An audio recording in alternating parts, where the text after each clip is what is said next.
बापाचं नाही कुणाच्या बापाचं। मित्रांनो, हा संघर्ष आपल्याला सर्व माणसांनी सर्व जनतेनं करावा लागेल आणि त्या संघर्षासाठी पाण्यासाठी काही झालं तरी तिथं आपली आणीबाणी आली, जीवाची बाजी लावायची वेळ आली तरी सर्वसामान्य लोकांनी या गोष्टी सगळ्यांना कराव्या लागतील, तरच आपल्याला आपल्या हक्काचं पाणी प्यायला मिळेल।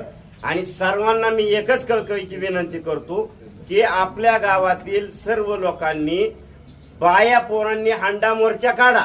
600 फूट बोर आहेत, बोर मधून एक हांडा सुद्धा आज पाणी येत नाही। राहिलं इरिगेशन खात्याची पट्टीनं पट्टी आपण सगळ्यांनी पाणी पट्टी सुद्धा भरलेली आहे। त्यांना आपल्याला पाणी द्यायचं काम आहे, त्यांचं पिण्यासाठी पाणी द्यायचं काम आहे, त्यांचं जनावरांसाठी पाणी द्यायचं काम आहे। हजारो एकर शेती सिंचनासाठी प्रकल्पग्रस्त लोक आहे आपण। कॅनल मध्ये जिमने गेल्यात, फाट्यामध्ये जिमने गेल्यात। खडकवासला कॅनलचं पाणी वेळेत न आल्यामुळं माझा स्वतःचा 20-25 एकर ऊस जळून गेला। अख्ख्या गावाचं कोट्यवधी रुपयाचं नुकसान झालं या आणि पाण्याचं कसलं नियोजन नाही। पाणी येऊन गेलेलं 2 महिने झालं आणि सगळं पाणी 2 भागात चाललं या आणि इंदापूर तालुक्यातला लोकप्रतिनिधी काय लक्ष देत नाही काय, आणि त्याच्यामुळे लोकांचं सर्वसाधारण लोकात भरायला जातात या। आणि इंदापूरच्या हक्काचं पाणी गेलं कुठं? किती टेम्स करा इंदापूरचा, किती गेजनी पाणी इंदापूरला मिळतं, आमचं पाणी गेलं कुठं नेमकं? ह्याचा कोण विचार करणार आहे का नाही? मी यशवंत केका निरगुडे गावचा शेतकरी आहे। अकोल्यामध्ये आम्ही पाण्याच्या संदर्भामध्ये आमची आज मीटिंग झालेली आहे आता इथं। तर आमच्या इंदापूर तालुक्यामध्ये जे खडकवासल्याचं जे आवर्तन येत असतंय तर त्या या चालू वर्षामध्ये तर पाठीमागं एक आलं, म्हणजे 10 दिवसाचं एक आवर्तन आलं आणि आता मागच्या मार्च महिन्यामध्ये एक आलं। त्याच्यानंतर आम्हाला कसलंही पाणी आलेलं नाही। आम्हाला सांगितलं होतं प्रशासनाने की 25 एप्रिलच्या दरम्यान पाणी येईल, परंतु 25 नंतर त्यांनी परत 5 तारीख सांगितली, 7 तारीख सांगितली, पण आता काय त्यांनी पाणी काय सोडलेलं नाही। तर ह्याच्यासाठी आता आम्ही आज मीटिंग घेतलेली इथं आमची दिशा ठरलेली आहे आता की उद्याच्याला आम्ही रस्ता रोको करणार आहे सिनारमास या कंपनी शेजारी त्या रोडवरती हायवेला। परंतु आमची एकच म्हणणं आहे शेतकऱ्यांचं की इंदापूर तालुक्यामध्ये जेव्हा पाणी येतं तेव्हा तुम्ही इंदापूर तालुक्यात नक्की पाणी येतं किती क्युसेकनी येतं, आणि जे पाणी येतं तिथं इंदापूरमध्येच लाईट सोडवली जाते। इंदापूर पासून पुढं म्हणजे पाठीमागं गेलं बारामतीत तिथं चालू, त्याच्या पाठीमागं गेलं दौंडमध्ये तिथं चालू, परत पुढं गेलं हवेलीत चालू। मग तुम्ही ज्या वेळेस इंदापूरला पाणी द्यायचंय त्यावेळेस पाठीमागील सर्व पाणी जी चोरी आहे, पाण्याचं जे काय वापर होतोय तिथं, तर तो तिथला थांबवला पाहिजे। पाणी इंदापूरमध्ये सोडतात 200 क्युसेकनी आणि इथं सांगतात की सर्व मोटरा बंद करा। अरे पण मागणं पाणी आणा ना तुम्ही, इथं 400 क्युसेकनी मागचं पाणी आणा ना। इथं पाणी तुम्ही सोडताय 200 क्युसेक आणि इथं धोपाट्या टाकताय इथल्या शेतकऱ्यांना, मोटरा बंद करताय, पायपा फोडताय, घेऊन जाताय। ही दहशत माजवली जाते। खरं तर म्हणजे माझं एक प्रामाणिक मत आहे, खरं तर हे प्रश्न शेतकऱ्यांचे नाही आहेत। एक जबाबदार म्हणजे ह्या गोष्टीला वीज आणि पाणी ह्या जी गोष्टी आहेत ह्या शासनाने ह्या शेतकऱ्यांना दिलेल्या पाहिजेत व्यवस्थित मध्ये, त्याचं वीज मिळाले पाहिजे, पाणी मिळालं पाहिजे। ह्याच्यासाठी सगळ्यात महत्वाचं जे लोकप्रतिनिधी म्हणून जे आज दत्तामामा भरणे राज्याचे कृषी मंत्री आहेत, ह्यांची सर्वात मोठी त्यांची जबाबदारी आहे। पण आज ते लोकप्रतिनिधी ह्या विषयावर चकार एक शब्दही बोलला जात नाही। गाव तुम्हाला ह्या अकोले गावामधून चांगल्या मताधिक्य मिळाले, निरगुड्यामधून मिळाले, सगळीकडून मिळाले। त्याच्याशिवाय तुम्ही आमदार झालेला नाही, परत पुन्हा मंत्री पण झालेला आहेत, त्याच्याबद्दल काय ना शुभेच्छा आहेत। पण तुम्ही ज्यावेळेस शेतकरी आपणास भेटा येतात तेव्हा तुम्ही सरळ सांगता की ह्या खडकवासल्या कॅनलवरती तुम्ही बारमाही शेती करू शकत नाही, तुम्ही ऊस लावू नका। मग ऊस लावू नका तर नक्की काय लावायचं? ज्वारी बाजरी हुलगा मटकी पेरायची का?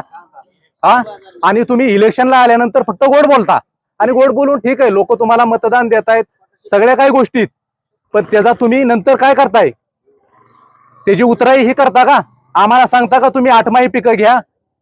आणि आपण खूप मोठे शेतकरी आहे, तुमचा 10-15 हजार टन ऊस जातो आणि तुम्ही आम्हाला सांगता की तुम्ही 8 माही पिकं घ्या। हे प्रश्न पाण्यासाठी झगडण्याचा प्रश्न हे शेतकऱ्यांचे नाहीत, तर हे लोकप्रतिनिधीचं काम आहे। आणि हे लोकप्रतिनिधी म्हणजे माझं मत मी सांगतो की हे लोकप्रतिनिधी निष्क्रिय आहेत, म्हणजे पाण्याच्या बाबतीत निष्क्रिय आहेत। कसलंही अजिबात त्यांना म्हणजे ह्या गोष्टीचा कसलाही अजिबात म्हणजे हेच नाहीये, सिरियसपणा नाहीये, गांभीर्य नाहीये। आणि वरच्या जर आपण दुसऱ्या तालुक्यामध्ये पाहिलं तर त्यांचं ते लोकप्रतिनिधी खमके आहेत, ते त्यांना भरपूर पाणी मिळवून देत आहे शेतकऱ्यांना। आणि त्याचा जर विचार केला ना तर त्यांच्या तुलनेत हे पाण्याच्या बाबतीत 100% निष्क्रिय आहेत. एवढंच माझं मत आहे. जी आमची प्रमुख मागणी आहे ती गेली 10, 15, 20 दिवस झालं वरच्या तालुक्यातनी पाणी चालू आहे. वरच्या तालुक्यात वड्यांना पाणी, बंधाऱ्यांना पाणी, विहिरींना फाट्यांना पाणी सोडतात आणि इंदापूर तालुक्यात आला की 144 कलम लागू करतात. हा आमच्या अन्याय आहे तालुक्यावर आणि हा अन्याय आम्ही खपवून घेतला जाणार नाही. हा अन्याय आमच्यावर होऊ नये म्हणून आम्ही शासन दरबारी जातोय. गेली 10-12 दिवस झालं हेलपाटी चक्रा मारून आम्ही पत्रव्यवहार पूर्ण केलेला आहे. खडकवासला अभियंत्यांना पत्रव्यवहार केलेला आहे. देशमुख साहेबांना पत्रव्यवहार केलेला आहे. पाणी मागितलेलं आहे आम्ही हक्काचं आणि पिकं आमची पाण्या वाचून जळून चाललेले आहेत. 600, 500 फूट बोर येतं. त्या बोर मधनं 4 हांडे सुद्धा पाणी येत नाही. आणि कृषी मंत्र्याचा हा तालुका आहे. कृषी मंत्री इंदापूर तालुक्याचा. देशात मात्र कृषी मंत्र्याचा डांगारा पिटतोय सगळीकडे आणि आम्हाला मात्र इथं पाणी वाचून मरायची वेळ आली आहे. आम्ही त्यामुळे कृषी मंत्र्याची शोकांतिका वाटते आम्हाला की आमचा हाल इतकं होत आहे ते आमच्या बाया पोरं इथं पाणी वाचून मरायला लागली आहे. लाईट वाचून मरायला लागली. लाईट घालावत्यात पाणी आलं की. हा अन्याय जुलूम आहे आमच्यावर आणि हा जुलूम आम्ही कदापि खपून घेणार नाही. कारण आता अन्याय जर होत असेल तर कुठेतरी उद्रेक होतो. तर उद्रेक व्हायची वेळ आली आहे. आमची पिकं, आमचं प्रपंच वाटोळं व्हायला लागलं. बायका पोरं आमची किंवा लेकरं बाळ जर रस्त्यावर येत असतील तर आम्हाला रस्त्यावर उतरावं लागल. म्हणून आम्ही शासनाला पत्र व्यवहार केलाय की जर तुम्ही आमच्या मागण्या मान्य केल्या नाही किंवा आम्हाला हक्काचं पाणी दिलं नाही, आमच्या प्रपंचाची राखरांगोळी व्हायची वेळ आली, जर तुम्ही हा अन्यायच होत असेल आणि त्याची दाद मागितली तर त्याचा कुठेही दखल घेतली जाणार नाही. तर आम्ही रास्ता रोको करण्याचा प्रयत्न केलेला आहे सगळ्यांनी मिळून आणि करणार आहोत. जर याची दखल घेतली नाही तर उद्या रास्ता रोको करणार आहोत.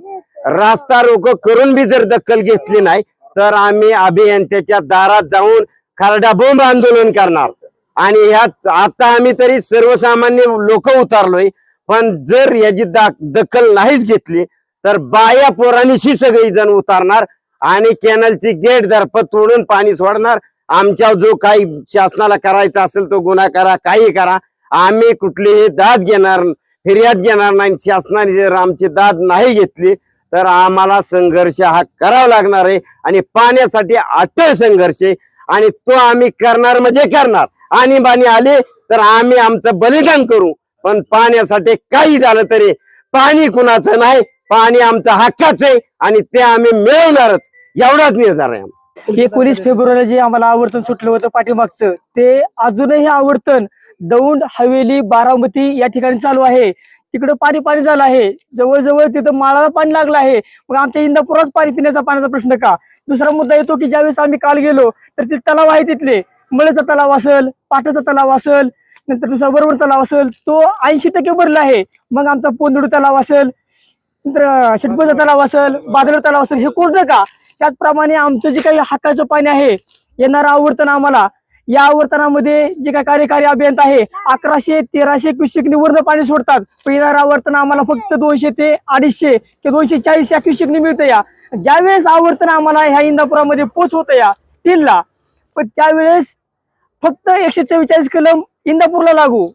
दुसरा मुद्दा, लाईट बंद, इंदापूरची लाईट बंद. मग हे आमच्यावरच अन्याय का?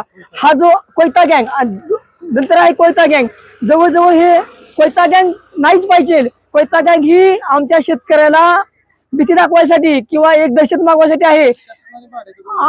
आज आमच्या परवानगी आहेत. मग पाणी जर उपसा असताना आम्हाला जर इंदापूरला पाणी आलंय, मग ते पाणी इंदापूरकरांनी उपसलं पाहिजे आणि वरचं पाणी बंद झालं पाहिजे. आज जो आपला तलाव आहे वरील तलाव, दानाई शिरसाई तलाव, हा तलाव उन्हाळ्यामध्ये पाणी देणं ह्याला अपेक्षितच नसताना सुद्धा पाणी का देतात?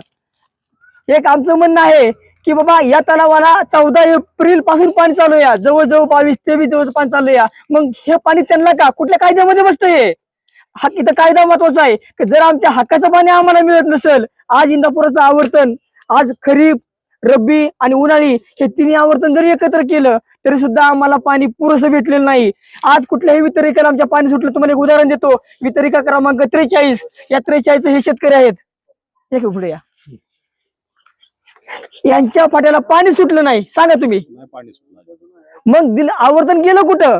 आज माझा 44चा फाटा आहे. 44च्या शेवटच्या टोकापर्यंत पाणी सुटलं आहे. दत्तू पवार मध्ये शेतकरी आहेत, फोन करून दमले तर पाणी सुटलं. मग पाणी गेलं कुठं? मग पाणी येतंय कसं?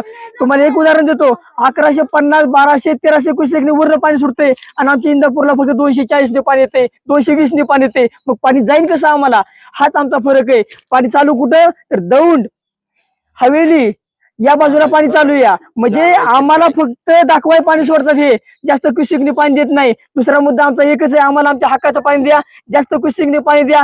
दुसरा कोयता गँग आहे, कोयता गँग इकडे आलीच नाही पाहिजे. जर तुम्ही कोयता घेत असेल तर आम्हाला बी पोलीस प्रशासनाला पत्र द्यावं लागेल, यांचं काहीतरी करा.